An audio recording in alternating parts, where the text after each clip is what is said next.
अब यहां से श्री रामचरितमानस का मंगल में शुभारंभ करते हैं।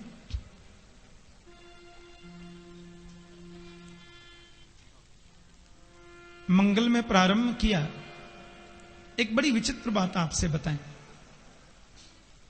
जब गोस्वामी जी महाराज ने रामचरितमानस का निर्माण किया, रचना की, तो लोगों के मन में यह भाव था, इतनी सुंदर रामायण लिखने जा रहे हैं बाबा जी, तो इसका शुभारंभ राम शब्द से करेंगे।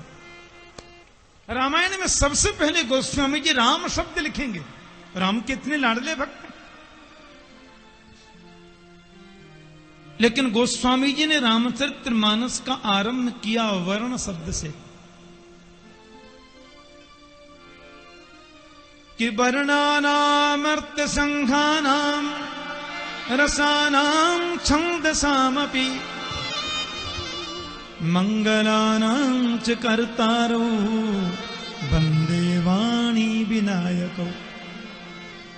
वर्ण शब्द से प्रारंभ किया। तो वर्ण ही शब्द से प्रारंभ क्यों किया, इसकी बड़ी सुंदर व्याख्या है। अच्छा, रामायण जी का आरंभ होता है वर्ण से, और रामायण का सबसे अंतिम जो शब्द है वो है मानव। ते संसार पतंत घोर किरणई दह्यन्ति नो मानवा। तो रामायण जी का आरंभ है वर्ण से और इसका समापन है मानव से, मानवा से।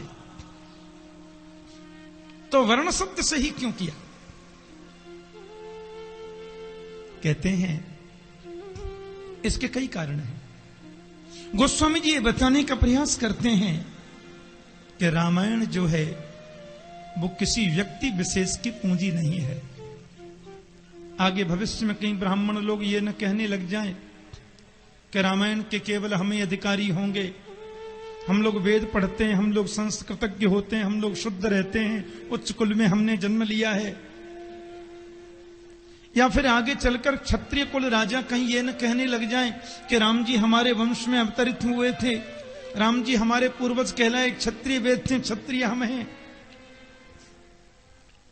या फिर महात्मा लोग कदाचित ये न कहने लग जाएं कि देखो राम का अवतार तो संतों के लिए हुआ, विप्रधेनु सुर संतहित लिन्ह मनुज अवतार, इसलिए रामायण केवल हमारा ही अधिकार रहेगा। आगे चल के ऐसी कोई तकरार न आने लग जाए, इसलिए गोस्वामी जी ने शुरुआत ही वर्ण से करी और समापन मानव से किया। मतलब ये प्रत्येक वर्ण और प्रत्येक मानव मात्र के लिए है। बोलो जय श्री राम। ये किसी वर्ण विशेष के लिए नहीं है, ये समस्त मनुष्यों के लिए है। भगवान राम का प्राकट्य तो, और यदि हम देखें तो राम का अवतार केवल रावण को मारने के लिए नहीं हुआ। भगवान राम का अवतार तो मानव मात्र के कल्याण के लिए हुआ। मनुष्य मात्र का कल्याण कैसे हो? प्रत्येक मानव मेरा अपना है। के संसार पतंत घोर किरणई ही दह्यन्ति नो मानवा। इसलिए उन्होंने प्रथम शब्द मानव से, वर्ण से किया। एक और बात, रामायण जी का जब आरंभ होता है तो पहले 7 मंत्र गोस्वामी जी ने लिखे हैं। कि गोस्वामी तुलसीदास जी महाराज संस्कृत के बड़े प्रकांड विद्वान थे, क्योंकि बिना संस्कृत का प्रकांड विद्वान हुए बगैर कोई इतनी सुंदर रामायण तो नहीं लिख सकता। बोलो जय श्री राम। तो 7 मंत्रों में पहले उन्होंने व्याख्या की है। तो 7 ही मंत्र गोस्वामी जी महाराज ने क्यों लिखे? इसका बड़ा सुंदर कारण है। पहला कारण तो संत जन ये बताते हैं कि प्रत्येक जो मंत्र है वो एक एक कांड का मानव प्रतिनिधित्व करता है। रामायण में 7 कांड है ना, इसलिए प्रथम जो 7 मंत्र हैं वो एक एक कांड का प्रतिनिधित्व करते हैं, इसलिए उन्होंने 7 मंत्र लिखे। या तो दूसरा कारण ये हो सकता है कि संगीत में 7 स्वर होते हैं। संगीत के अंदर होते हैं 7 स्वर, सा रे गा मा पा धा नी। और रामायण एकमात्र ऐसा दिव्य ग्रंथ है विश्व में जिसको किसी भी स्वर में और किसी भी राग में कभी भी गाया जा सकता है। इसलिए गोस्वामी जी महाराज ने पहले 7 मंत्रों का प्रणयन किया। या तो 7 मंत्रों का प्रणयन इसलिए उन्होंने किया कि भगवान श्री राम का जो अवतार है वो 7वां अवतार है। बोलो जय श्री राम। हाँ, अपने इष्ट के प्रति निष्ठा प्रदर्शन के लिए। वैसे 24 अवतारों की परंपरा में यदि हम देखें तो राम जी जो है वो 18वें अवतार होते हैं, लेकिन 10 अवतारों की स्थिति में हम देखें तो राम जी 7वें अवतार होते हैं। इसलिए उन्होंने पहले 7 मंत्र लिखे। या तो गोस्वामी जी ने 7 मंत्र इसलिए लिखे कि सप्ताह में जो 7 दिन होते हैं तो रामायण के आरंभ करने का ऐसा कोई नियम नहीं है कि इसी दिन इसका आरंभ किया जाए। गोस्वामी जी ने कह दिया, भैया जिस दिन तुमको सुंदर अवसर मिले उसी दिन प्रारंभ कर दो। सुदिन सुमंगल जब ही जब राम होय युवराज। तो इसका ऐसा कोई नियम नहीं है। 7 दिन में जो दिन अपन को अच्छा लगे उस 7वें दिन के किसी 7वें दिन में कभी भी प्रारंभ किया जा सकता है। इसलिए उन्होंने 7 मंत्र लिखे।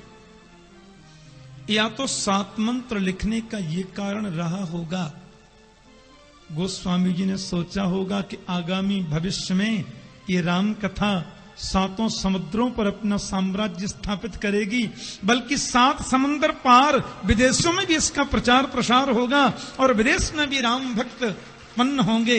इसलिए उन्होंने 7 मंत्र लिखे हैं, जो भी कुछ कहा हो। लेकिन 7 मंत्रों से प्रारंभ वर्ण से, वर्णानाम अर्थ संभानाम।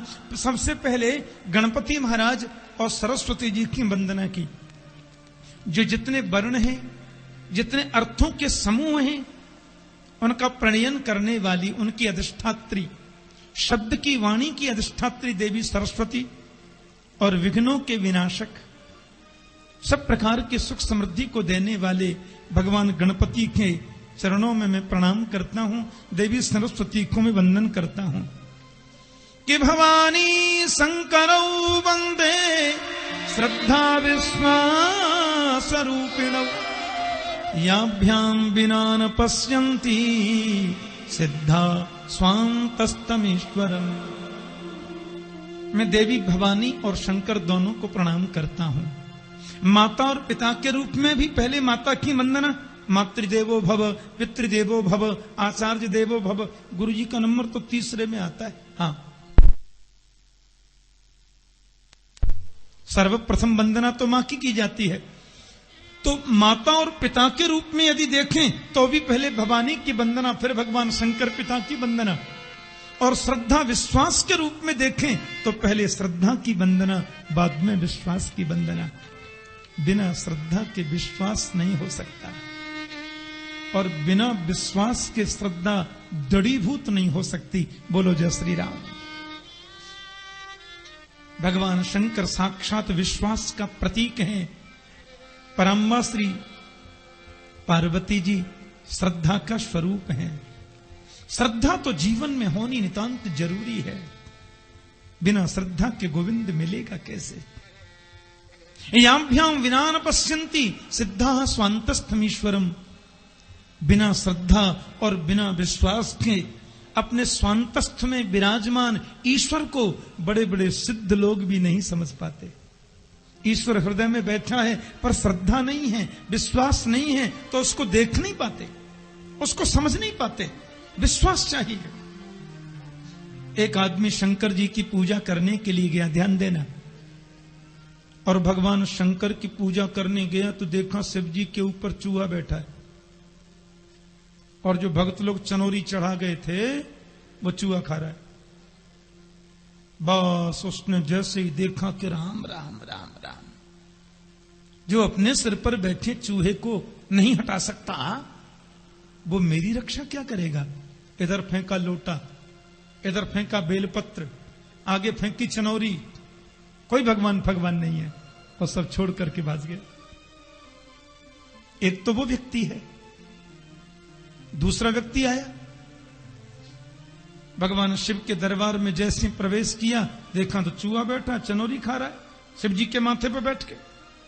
तो उस भगत ने क्या किया मालूम है? कोई फर्क ही नहीं पड़ा, भोला बाबा सबको माथे पर ही बिठा लेता है। सो उसने चूहा हटा दिया, बिल्लू पत्र भी हटा दिया, प्रेम से रोज की भांति भगवान शिव को स्नान कराया और आरती पूजा करके चला गया। उसे कोई फर्क ही नहीं पड़ा। अब तीसरा जो आया, तीसरे व्यक्ति ने जैसे ही शिव मंदिर में प्रवेश किया और भगवान शंकर के सिर पर बैठे चूहे को देखा, उसके नेत्रों से तो आंसू झर पड़े।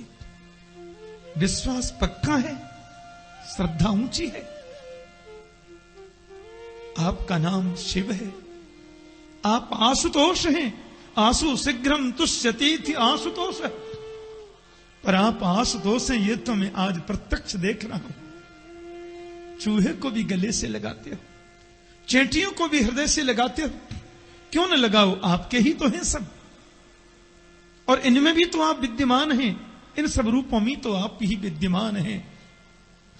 बस महाराज वो तो जल चढ़ाना भूल गया और घंटों तक शिव के सिर पर बैठे चूहे को देख देख नेत्रों से करुणा बरस पड़ी। इतने करुणा के सागर, शम कल्याणम करोति शंकर, आंसू शीघ्रम तुष्यति थी आशुतोष। आज उसको प्रत्यक्ष में देखना हूं तो श्रद्धा विश्वास रूपिणु, जिसके मन में श्रद्धा है, जिसके मन में विश्वास है, उसको माइक्रोफोन में भी भगवान दिखाई देगा। जिसके मन में श्रद्धा और विश्वास है, उसको वृक्ष की डाली में गोविंद दिखाई देगा। जिसके मन में श्रद्धा और विश्वास है, उसको कुत्ते में, गधे में, चूहे में परमात्मा दिखाई देगा।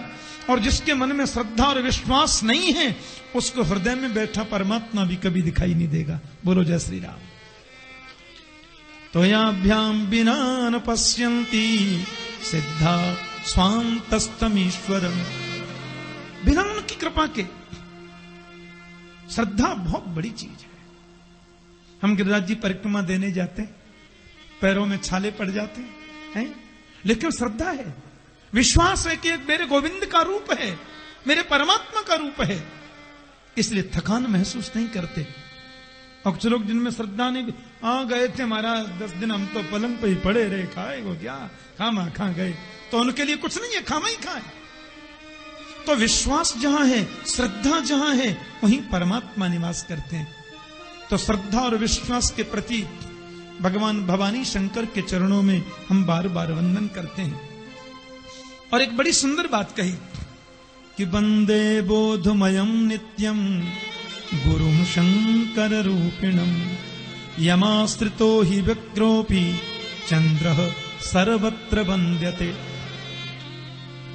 कहते हैं वंदे बोधमयम नित्यम, जो साक्षात ज्ञान स्वरूप है, गुरुम शंकर रूपिणम, भगवान शंकर का ही जो स्वरूप है, ऐसे अपने सदगुरुदेव को मैं प्रणाम करता हूं।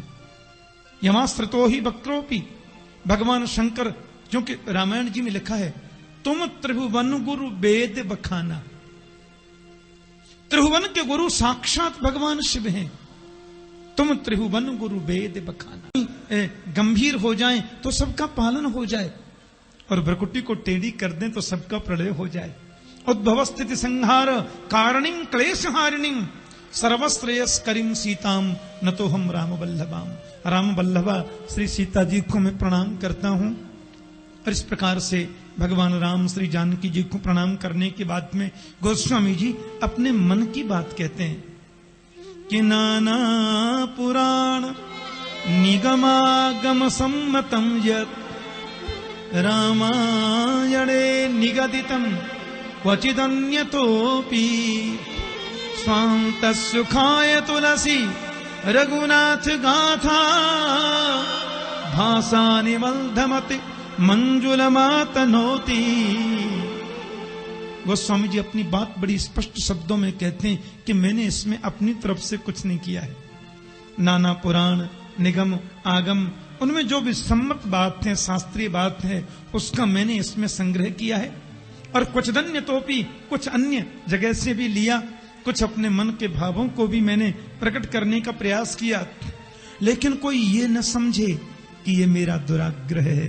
स्वांत सुखाय, मैंने अपने अंत सुख के लिए, स्वांत सुख के लिए मैंने किया है। इसलिए वाणी के माध्यम से, लेखनी के माध्यम से, भाषा के माध्यम से त्रुटियों का रहना संभव है। इतनी दीनता का दर्शन दिया है गोस्वामी जी ने अपने इस शास्त्र में। ये प्रेम का शास्त्र है सज्जनों। और हमारे प्राचीन भारत में तो संतों में धन्य बहुत दिखाई देता। तुलसी दास, सूर दास, कुंभन दास, रवि दास, रे दास, कबीर दास।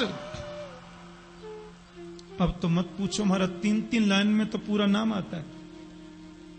महा महा महामहिम महामंडलेश्वर और श्री श्री 1000 लाख 8 पता नहीं कितनी सब संख्याएं लिख देते हैं। लेकिन सच्चा संत तो वही है जो किसी को असंत न समझे। सच्चा ज्ञानी वही है जो किसी को अज्ञानी न समझे। और सच्चा भक्त वही है जो अपने को भक्त कभी मानता ही नहीं है। बोलो जय श्री कृष्ण। जो कभी अपने को भक्त मानता ही नहीं। गोस्वामी जी कहते हैं मुझ में तो कोई बल नहीं है, रघुवर कृपा से कैसे इस ग्रंथ का प्रणयन हो रहा है। और उसके बाद में यहां से गोस्वामी जी प्रारंभ करने जा रहे हैं। प्रथम 5 सोरठा उन्होंने दिए, मैं संक्षिप्त कर दूं क्योंकि स्तुति प्रसंग बड़ा सुंदर है आगे जो मुझे कहना है। जो सुमिरत सिद्धि होय गणनायक करिवर बदन, करहु अनुग्रह सोय बुद्धि रास शुभ गुण सदल। गोस्वामी जी गणपति महाराज की वंदना करते हुए कहते हैं जिसका सुमिरन करने मात्र से सिद्धि प्राप्त हो जाती है। किसी ने उनसे पूछा, बाबा रामायण शुरू करते करते सिद्धि याद आने लग गई। गोस्वामी जी महाराज ने रामचरितमानस का प्रणयन किया वृद्धावस्था में, और इस बुढ़ापे में आपको कौन सी सिद्धि की जरूरत है? आपको कौन सी सिद्धि चाहिए? एक लंगोटी पहन लेते हैं, कौपीन पहन लेते हैं, पर्णकुटी में वास कर लेते हैं, 2-1 बर्तन है भोजन पाने के लिए, संतों के साथ में रह लेते हैं, कोई संग्रह है नहीं, कोई परिग्रह है नहीं। फिर आप रामायण के प्रारंभ में ही सिद्धि की याचना, रामायण के प्रारंभ में ही सिद्धि का वर्णन। तो कहते नहीं, मैं जिस सिद्धि की चर्चा करता हूं वो सिद्धि कोई और नहीं है। भक्त की दृष्टि में तो सबसे बड़ी सिद्धि केवल एक है कि साधन सिद्ध, साधन सिद्ध राम पद नेहु, मोहि लखि परत भरत मत एहु। संत की दृष्टि में, भक्त की दृष्टि में सबसे बड़ी सिद्धि है राम के चरणों की प्रीति। भगवान के चरणों की प्रीति के अलावा और कोई सिद्धि उसे चाहिए ही नहीं। कि सीताराम चरण रति मोरे, अनुदिन बढ़ब अनुग्रह तोरे। कि अब कछु नाथ न चाहिए मोरे, दीन दयाल अनुग्रह तोरे। क्योंकि भक्त की दृष्टि में, संत की दृष्टि में ये संसार की वस्तु की कोई साधना नहीं है, या कोई स्वर्ग आदि लोगों की आकांक्षा हो ऐसी कोई साधना नहीं है।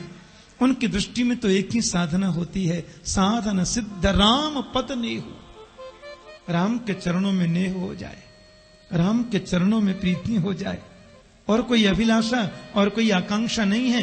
गोस्वामी तुलसीदास जी महाराज ने जब गणपति महाराज की वंदना की तो रामायण जी में लिखा है कि उन्होंने सबकी वंदना की।